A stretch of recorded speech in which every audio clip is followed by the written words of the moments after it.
जब सृष्टि के आदि में देवताओं पर संकट के बादल मंडरा रहे थे, जब त्रिलोक में अधर्म का साम्राज्य फैलने लगा था, जब असुरों का आतंक स्वर्गलोक तक पहुंच गया था, तब एक ऐसी घटना घटी जिसने समस्त ब्रह्मांड को स्तब्ध कर दिया। यह कथा है भगवान शिव और कामदेव की।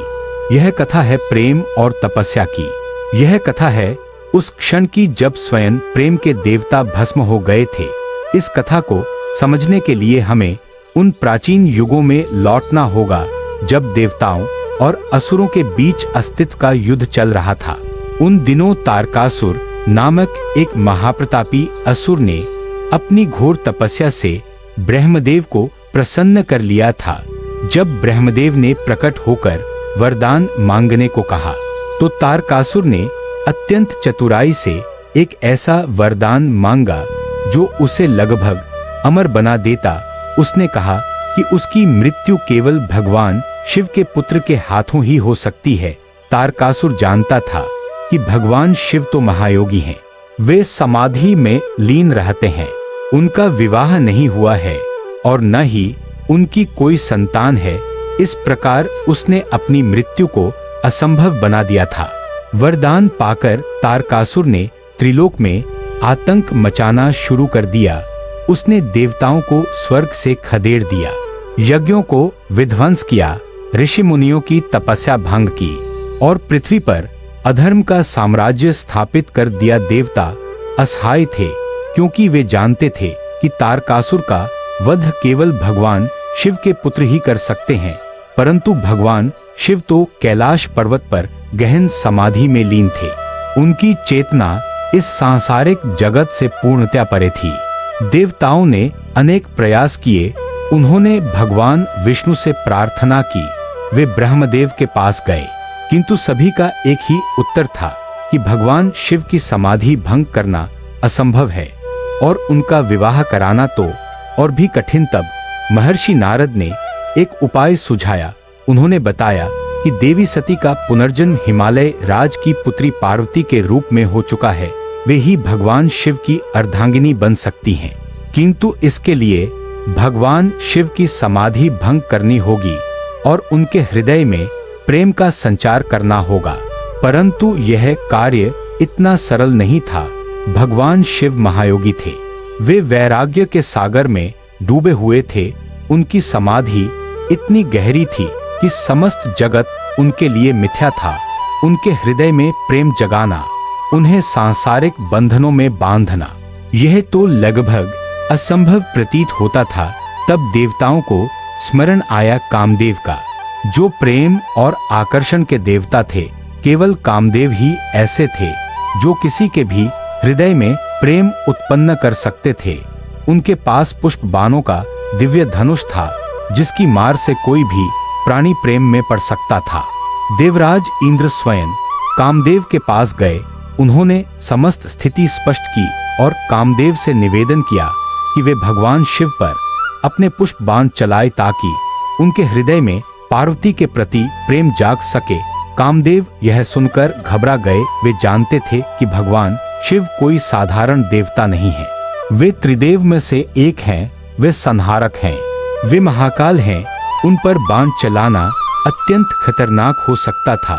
परंतु देवराज इंद्र ने त्रिलोक के कल्याण का हवाला दिया और कामदेव को उनके कर्तव्य की याद दिलाई।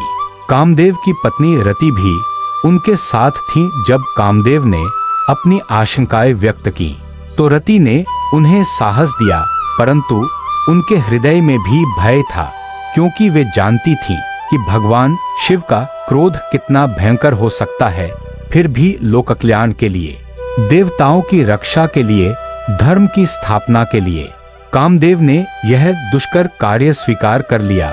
उन्होंने अपनी पत्नी रति को साथ लिया और अपने साथी वसंत ऋतु को भी आदेश दिया कि वे भी उनके साथ चलें। उधर हिमवान की पुत्री पार्वती बचपन से ही भगवान शिव की आराधना में लीन रहती थीं। वे जानती थीं कि उनका विवाह भगवान शिव से ही होना है, क्योंकि उन्हें अपने पूर्व जन्म की धुंधली स्मृतियां थीं। देवी सती के रूप में उन्होंने भगवान शिव को पति रूप में पाया था, परंतु अपने पिता दक्ष के यज्ञ में अपमान सहन न करते हुए उन्होंने अपने प्राण त्याग दिए थे।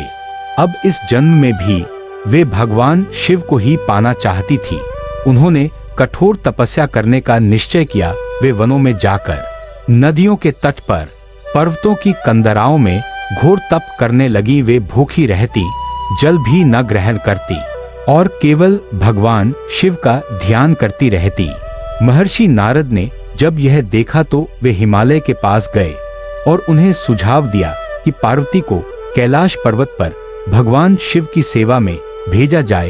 हिमवान ने यह स्वीकार कर लिया और पार्वती अपनी सखियों के साथ कैलाश पर्वत पहुंची। वहां वे प्रतिदिन भगवान शिव की आराधना स्थल को स्वच्छ करती, पुष्प चढ़ाती और उनकी तपस्या में कोई विघ्न न आए इसका ध्यान रखती। परंतु भगवान शिव की समाधि इतनी गहरी थी कि उन्हें बाहरी जगत का कोई ज्ञान ही नहीं था। वे निर्विकार, निर्लिप्त और पूर्णतया समाधिस्थ थे।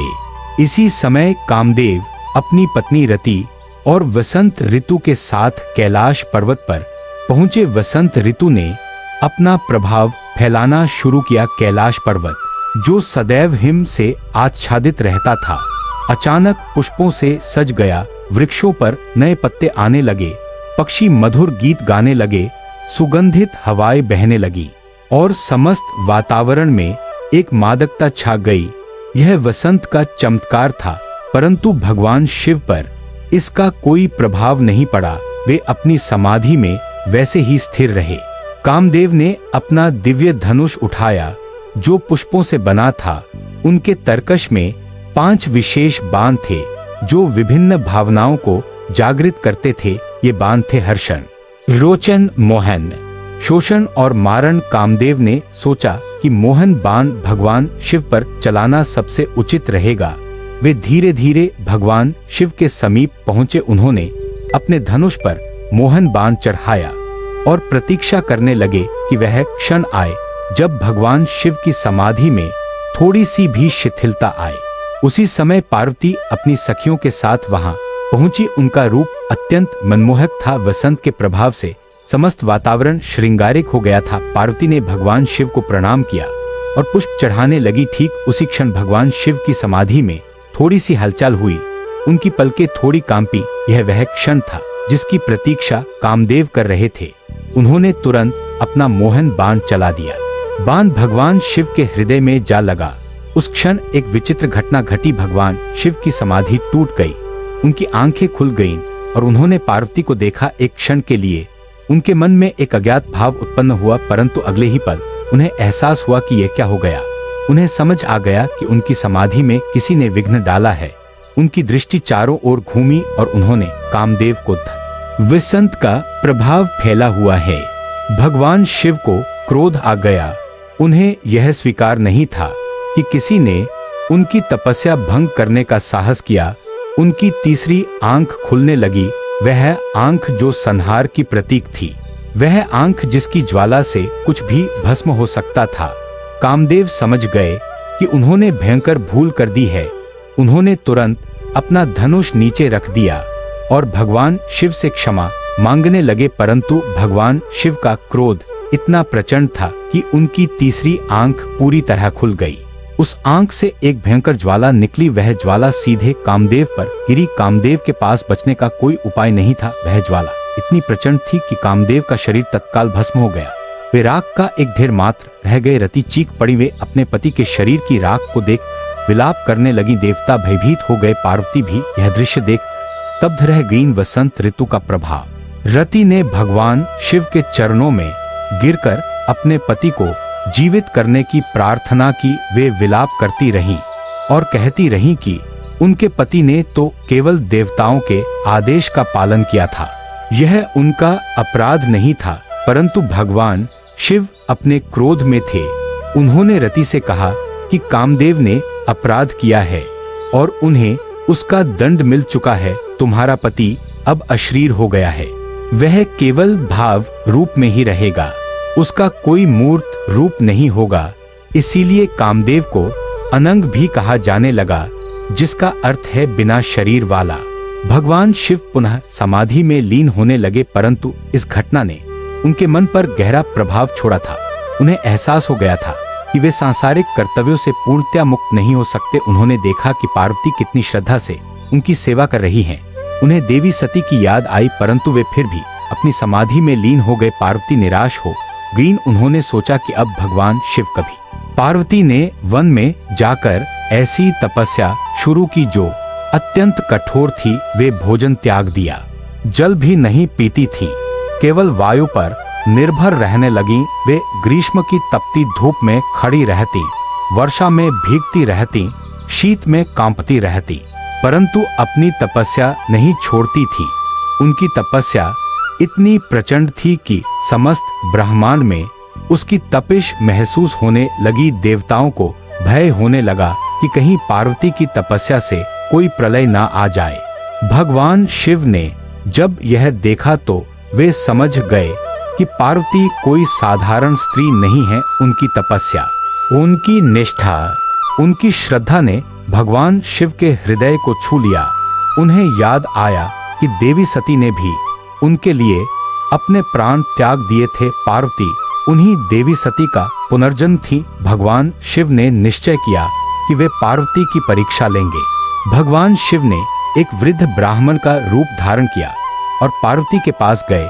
उन्होंने पार्वती से पूछा कि वे इतनी कठोर तपस्या क्यों कर रही हैं। पार्वती ने विनम्रता से उत्तर दिया कि वे भगवान शिव को पति रूप में पाना चाहती हैं। तब वृद्ध ब्राह्मण ने भगवान शिव की निंदा करनी शुरू कर दी। उन्होंने कहा कि शिव तो एक अजीब देवता हैं।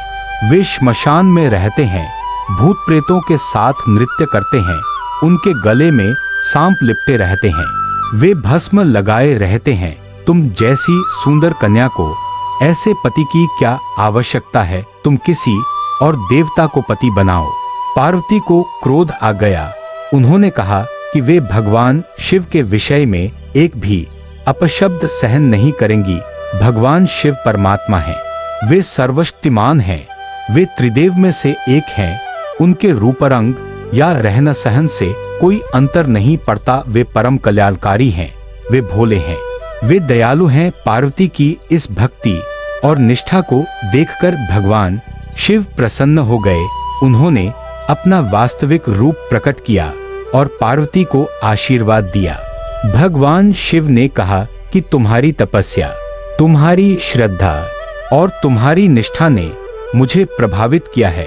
तुम वास्तव में देवी सती हो। मैं तुमसे विवाह करने के लिए तैयार हूं, परंतु यह विवाह केवल एक सांसारिक बंधन नहीं होगा, यह दो आत्माओं का मिलन होगा। पार्वती अत्यंत प्रसन्न हुई। उनकी तपस्या सफल हो गई थी। देवताओं ने भी प्रसन्नता व्यक्त की, क्योंकि अब तारकासुर के विनाश का मार्ग खुल गया था।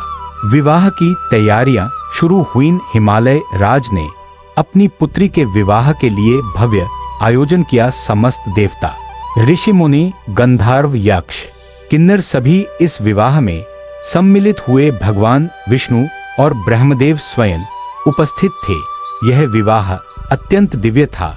भगवान शिव और माता पार्वती का मिलन संपूर्ण ब्रह्मांड के कल्याण के लिए आवश्यक था। विवाह के पश्चात भगवान शिव और माता पार्वती कैलाश पर्वत पर रहने लगे। समय बीतता गया और माता पार्वती ने एक पुत्र को जन्म दिया, जिनका नाम कार्तिकेय रखा गया। कार्तिकेय अत्यंत तेजस्वी, शक्तिशाली और वीर थे। उन्हें देवताओं ने अपना सेनापति बनाया। कार्तिकेय ने तारकासुर से युद्ध किया और उसका वध कर दिया। इस प्रकार ब्रह्मदेव का वरदान भी पूर्ण हुआ और त्रिलोक को तारकासुर के आतंक से मुक्ति मिली। तो कामदेव का क्या हुआ? रति अभी भी अपने पति के वियोग में दुखी थी। उन्होंने माता पार्वती से अनेक बार प्रार्थना की कि वे भगवान शिव से कामदेव को पुनर्जीवित करने का निवेदन करें। माता पार्वती को रति की स्थिति पर दया आई। उन्होंने भगवान शिव से प्रार्थना की। भगवान शिव ने कहा, कामदेव को मैं पूर्णतया जीवित नहीं कर सकता, क्योंकि मेरे तीसरे नेत्र की ज्वाला से जो भस्म हो। इस प्रकार कामदेव पुनः जीवित हो गए, परंतु अब वे बिना शरीर के थे। उन्हें अनंग कहा जाने लगा। वे अदृश्य रूप में संसार में विचरण करते रहे और प्राणियों के हृदय में प्रेम का संचार करते रहे। रति को भी अपने पति वापस मिल गए। यद्यपि वे दृश्य नहीं थे, यह भगवान शिव की कृपा थी कि कामदेव को पुनः अपना कार्य करने का अवसर मिला। इस कथा से हमें अनेक शिक्षाएं मिलती हैं। सबसे पहली शिक्षा यह है कि कर्तव्य पालन अत्यंत आवश्यक है, परंतु उसे विवेक के साथ करना चाहिए। कामदेव ने देवताओं के कहने पर भगवान शिव पर बाण चलाया, परंतु उन्होंने ये नहीं सोचा कि इसके क्या परिणाम हो सकते हैं। दूसरी शिक्षा यह है कि सच्ची श्रद्धा और तपस्या से सब कुछ प्राप्त किया जा सकता है। माता पार्वती ने अपनी कठोरता, यह कथा हमें यह भी सिखाती है कि संसार में हर घटना का एक कारण होता है और एक उद्देश्य होता है। कामदेव का भस्म होना आवश्यक था ताकि हम यह समझ सके कि भगवान शिव का योग कितना गहरा है और उनकी समाधि में विघ्न डालना कितना खतरनाक है। परंतु यह भी आवश्यक था कि भगवान शिव का विवाह हो ताकि तारकासुर का वध हो सके और त्रिलोक में धर्म की स्थापना हो सके। इस घटना के पीछे एक और गहरा रहस्य छिपा हुआ है। जब कामदेव भस्म हुए तो वास्तव में उनका मूर्त रूप ही नष्ट हुआ था। उनका भाव या उनकी शक्ति नष्ट नहीं हुई। प्रेम एक ऐसी शक्ति है जिसे नष्ट नहीं किया जा सकता। यह सृष्टि का मूल आधार है। बिना प्रेम के सृष्टि की रचना असंभव है। इसलिए भगवान शिव ने कामदेव के मूर्त रूप को तो भस्म कर दिया, परंतु उनकी शक्ति को बनाए रखा। कामदेव अब अनंग हो गए, अर्थात बिना शरीर के, परंतु वे अधिक शक्तिशाली हो गए क्योंकि अब उनकी कोई सीमा नहीं रही। वे सर्वव्यापी हो गए। प्राचीन ग्रंथों में इस घटना का वर्णन विभिन्न रूपों में मिलता है। शिव पुराण में कहा गया है कि जब भगवान शिव की तीसरी आंख से ज्वाला निकली तो समस्त ब्रह्मांड कांप उठा। देवता भयभीत हो गए क्योंकि वे जानते थे कि भगवान शिव का क्रोध कितना विनाशकारी हो सकता है। स्कंद पुराण में लिखा है कि कामदेव के भस्म होते ही रति का विलाप इतना करुण था कि समस्त त्रिलोक में दुख की लहर। कुछ विद्वानों का मत है कि यह संपूर्ण घटना एक लीला थी। भगवान शिव जानते थे कि देवताओं की रक्षा के लिए उन्हें विवाह करना होगा।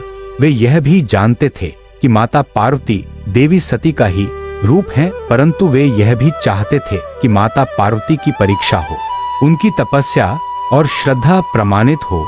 इसलिए उन्होंने कामदेव को भस्म करके एक ऐसी स्थिति उत्पन्न की जिसमें माता पार्वती को और भी कठोर तपस्या करनी पड़ी। जब माता पार्वती ने अपनी अटूट निष्ठा सिद्ध कर दी, तब भगवान शिव ने उन्हें स्वीकार किया। यह घटना हमें यह भी सिखाती है कि काम या इच्छा को नियंत्रित करना अत्यंत आवश्यक है। भगवान शिव महायोगी हैं और योग का मूल सिद्धांत है इंद्रियों पर नियंत्रण। जब कामदेव ने भगवान शिव पर बाण चलाया तो वास्तव में वे प्रयास कर रहे थे कि भगवान शिव को सांसारिक इच्छाओं में बांध दे, परंतु भगवान शिव ने कामदेव को भस्म करके यह संदेश दिया कि सच्चा योगी काम परवित। यह आध्यात्मिक है। कामदेव का भस्म होना प्रतीकात्मक है कि योगी अपनी इच्छाओं को नष्ट कर सकता है। इस कथा का एक और पहलू है जिसे हम नहीं भूल सकते। जब भगवान शिव ने माता पार्वती से विवाह किया तो वास्तव में उन्होंने ये सिद्ध कर दिया कि योग और भोग में विरोध नहीं है। एक सच्चा योगी गृहस्थ जीवन भी जी सकता है और अपनी आध्यात्मिकता को भी बनाए रख सकता है। भगवान शिव और माता पार्वती का दाम्पत्य जीवन आदर्श है। वे एक दूसरे के पूरक हैं। भगवान शिव संहारक हैं। कामदेव की कथा हमें यह भी बताती है कि प्रेम अमर है। कामदेव भले ही भस्म हो गए, परंतु प्रेम नहीं मरा। वह अदृश्य रूप में विद्यमान रहा और आज भी विद्यमान है। प्रत्येक प्राणी के हृदय में प्रेम की अनुभूति कामदेव की ही देन है। रति का प्रेम भी अमर था। उन्होंने अपने पति के वियोग में आत्महत्या नहीं की, बल्कि प्रतीक्षा की और अंततः अपने पति को पुनः प्राप्त किया। यह धैर्य और विश्वास की कथा है। इस घटना के पश्चात कामदेव की पूजा का स्वरूप भी बदल गया। पहले कामदेव की मूर्तियां बनाई जाती थी और उनकी पूजा की जाती थी, परंतु जब वे अनंग हो गए तो उनकी मूर्ति पूजा कम हो गई और उनका भाव पूजा का विषय बन गया। आज भी कुछ स्थानों पर कामदेव की पूजा होती है, परंतु वह प्रेम और आकर्षण के भाव की पूजा है, किसी मूर्त रूप की नहीं। यह एक अद्भुत परिवर्तन था जो भगवान शिव की कृपा से हुआ। कैलाश पर्वत पर जहां यह घटना घटी थी, वह स्थान आज भी पवित्र माना जाता है। यद्यपि कैलाश पर्वत तक पहुंचना अत्यंत कठिन है और बहुत कम लोग वहां जा पाते हैं, फिर भी जो भी वहां पहुंचते हैं वे इस स्थान की दिव्यता का अनुभव करते हैं। कहा जाता है कि वहां की हवा में आज भी एक विशेष शक्ति है, एक ऐसी ऊर्जा है जो मन को शांत करती है और आत्मा को स्थिरता प्रदान करती है। माता पार्वती की तपस्या का स्थान भी अत्यंत पवित्र माना जाता है। जहां जहां उन्होंने तपस्या की वे स्थान शक्तिपीठ बन गए। भक्तजन वहां जाकर माता पार्वती की आराधना करते हैं और उनसे आशीर्वाद मांगते हैं। माता पार्वती की तपस्या प्रेम की पराकाष्ठा थी। उन्होंने अपने शरीर को कष्ट दिया, भूख प्यास सहन की, प्रकृति की कठोरता झेली, परंतु अपने लक्ष्य से विचलित नहीं हुई। यह दृढ़ संकल्प और निष्ठा का उदाहरण है। जब भगवान शिव और माता पार्वती का विवाह हुआ तो वह केवल दो व्यक्तियों का मिलन नहीं था, वह पुरुष और प्रकृति का मिलन था। वह चेतना और शक्ति का मिलन था। भगवान शिव चेतना के प्रतीक हैं और माता पार्वती शक्ति की। बिना शक्ति के चेतना निष्क्रिय है और बिना चेतना के शक्ति दिशाहीन है। दोनों का मिलन ही सृष्टि का आधार है। इसलिए भगवान शिव को अर्धनारीश्वर भी कहा जाता है, जिसमें आधे भाग भगवान शिव हैं और आधे भाग माता पार्वती। एक का जन्म इस मिलन का फल था। वे अत्यंत तेजस्वी थे और उन्होंने तारकासुर का वध किया, परंतु उनके जन्म की कथा भी अत्यंत रोचक है। कहा जाता है कि जब भगवान शिव और माता पार्वती के मिलन का समय आया तो देवताओं को चिंता हुई कि इस मिलन से उत्पन्न शक्ति इतनी प्रचंड होगी कि पृथ्वी उसे सहन नहीं कर पाएगी। इसलिए अग्निदेव ने उस तेज को धारण किया और गंगा नदी में छोड़ दिया। तारकासुर का वध एक महान युद्ध के पश्चात हुआ। कार्तिकेय ने देवसेना का नेतृत्व किया और तारकासुर की विशाल सेना से युद्ध किया। ये युद्ध कई दिनों तक चला। तारकासुर अत्यंत शक्तिशाली था और उसके पास अनेक दिव्यास्त्र थे, परंतु कार्तिकेय में भगवान शिव और माता पार्वती दोनों का तेज था। अंततः कार्तिकेय ने अपने शक्तिशाली अस्त्र से तारकासुर का वध कर दिया। इस प्रकार ब्रह्मदेव का वरदान, परंतु कामदेव का त्याग व्यर्थ नहीं गया। उन्होंने अपने प्राणों की आहुति देकर यह सिद्ध कर दिया कि लोक कल्याण के लिए व्यक्तिगत त्याग आवश्यक है। यदि कामदेव ने भगवान शिव पर बाण नहीं चलाया होता तो शायद भगवान शिव की समाधि कभी नहीं टूटती, उनका विवाह नहीं होता, कार्तिकेय का जन्म नहीं होता और तारकासुर का वध नहीं होता। इस प्रकार कामदेव का बलिदान संपूर्ण त्रिलोक के कल्याण के लिए आवश्यक था। रति का प्रेम और धैर्य भी अनुकरणीय है। उन्होंने अपने पति को खो दिया, परंतु उन्होंने आशा नहीं खोई। वे निरंतर प्रार्थना करती रहीं और अंततः भगवान शिव की कृपा से उन्हें अपने पति वापस मिल गए। यद्यपि कामदेव अब मूर्त रूप में नहीं थे, परंतु रति उनकी उपस्थिति का अनुभव करती थी। यह सच्चे प्रेम का उदाहरण है जो भौतिक शरीर से परे है। इस कथा में वसंत ऋतु की भूमिका भी महत्वपूर्ण है। वसंत को प्रेम का मौसम माना जाता है। जब वसंत आता है तो प्रकृति में एक नया जीवन आ जाता है। पुष्प खिलने लगते हैं, पक्षी गाने लगते हैं, हवाएं सुगंधित हो जाती हैं। यह वही मौसम था जब कामदेव ने भगवान शिव पर बाण चलाया। वसंत और काम का गहरा संबंध है। वसंत काम का सहायक है क्योंकि इस ऋतु में प्रकृति स्वयं श्रृंगार करती है और प्राणियों के हृदय में प्रेम का संचार होता है। आज भी होली के पर्व के समय कामदेव का स्मरण किया जाता है। होली वसंत ऋतु में मनाई जाती है और इस दिन कामदेव के भस्म होने की याद में उनकी प्रतीकात्मक प्रतिमा बनाकर जलाई जाती है। यह परंपरा सदियों से चली आ रही है। होली के दिन लोग रंग खेलते हैं, गीत गाते हैं और आनंद मनाते हैं। यह उत्सव प्रेम और रंगों का उत्सव है और इसका संबंध कामदेव से है।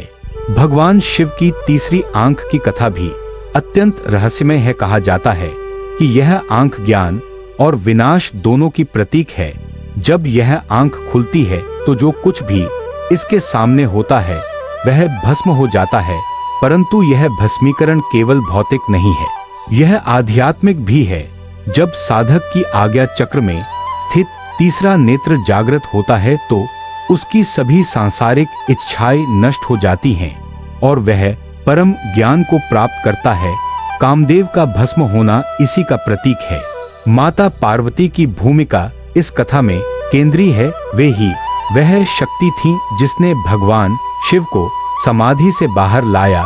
उनकी तपस्या, उनकी निष्ठा, उनका प्रेम इतना शुद्ध और प्रबल था कि भगवान शिव को अपनी वैराग्य भावना को त्याग कर गृहस्थ जीवन स्वीकार करना पड़ा, परंतु यह स्वीकृति केवल बाहरी दबाव के कारण नहीं थी, यह आंतरिक परिवर्तन था। भगवान शिव ने स्वयं अनुभव किया कि सृष्टि के कल्याण के लिए उन्हें यह भूमिका निभानी होगी।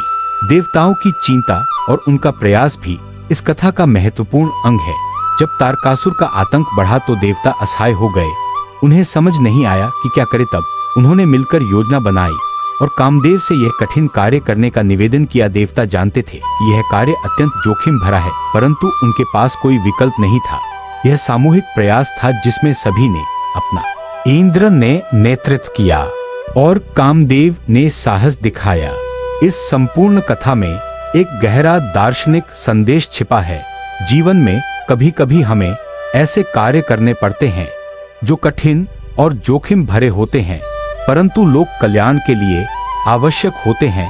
कामदेव ने जानते हुए भी कि यह कार्य उनके लिए घातक हो सकता है, फिर भी अपना कर्तव्य निभाया। यह त्याग और समर्पण की भावना है जो हमें सिखाती है कि व्यक्तिगत सुख से बड़ा सामूहिक हित है। भगवान शिव का चरित्र इस कथा में अत्यंत बहुआयामी है। वे एक ओर महायोगी हैं जो समाधि में लीन रहते हैं, दूसरी ओर वे गृहस्थ भी बनते हैं। वे एक ओर क्रोधित होकर कामदेव को भस्म करते हैं, दूसरी ओर दयालु होकर उन्हें पुनर्जीवित भी करते हैं। यह द्वंद्व नहीं है, यह संपूर्णता है। भगवान शिव में सभी विरोधाभास समाहित हैं और यही उनकी महानता है। वे संहारक भी हैं और कल्याणकारी भी, वे वैरागी भी हैं और प्रेमी भी। इस कथा का अंत सुखद है। तारकासुर का वध हो गया, देवताओं को स्वर्ग वापस मिल गया, धर्म की स्थापना हुई, कामदेव पुनर्जीवित हुए, रति को अपना पति वापस मिल गया और भगवान शिव तथा माता पार्वती का पवित्र मिलन हुआ। यह कथा हमें आशा देती है कि चाहे परिस्थितियां कितनी भी कठिन हों, यदि हम धर्म और सत्य के मार्ग पर चलें तो अंततः विजय हमारी ही होती है। आज भी जब हम कैलाश पर्वत की ओर देखते हैं, जब हम भगवान शिव की आराधना करते हैं, जब हम माता पार्वती का स्मरण करते हैं, तो यह कथा जीवंत हो उठती है। यह कथा केवल अतीत की घटना नहीं है, यह एक शाश्वत सत्य है जो हर युग में प्रासंगिक है। प्रेम, त्याग, तपस्या और कर्तव्य के ये मूल्य आज भी उतने ही महत्वपूर्ण हैं जितने उस युग में थे। कामदेव और रति की कथा प्रेम की अमरता को दर्शाती है। भले ही शरीर नष्ट हो जाए, परंतु प्रेम कभी नहीं मरता। यह संदेश आज के युग में भी प्रासंगिक है। जब लोग भौतिक सुख को ही सब कुछ मान बैठे हैं, सच्चा प्रेम भौतिक नहीं, आध्यात्मिक होता है। यह आत्माओं का मिलन है, शरीरों का नहीं। इस प्रकार भगवान शिव और कामदेव की यह कथा समाप्त होती है, परंतु इसका संदेश अनंत काल तक गूंजता रहेगा। यह कथा हमें सिखाती है कि जीवन में संतुलन आवश्यक है। योग और भोग, त्याग और भोग, वैराग्य और गृहस्थ, सभी का अपना स्थान है। एक संपूर्ण जीवन वही है जो इन सभी पहलुओं को समाहित करता है। भगवान शिव ने यही संदेश दिया है और यही संदेश हमें अपने जीवन में उतारना है।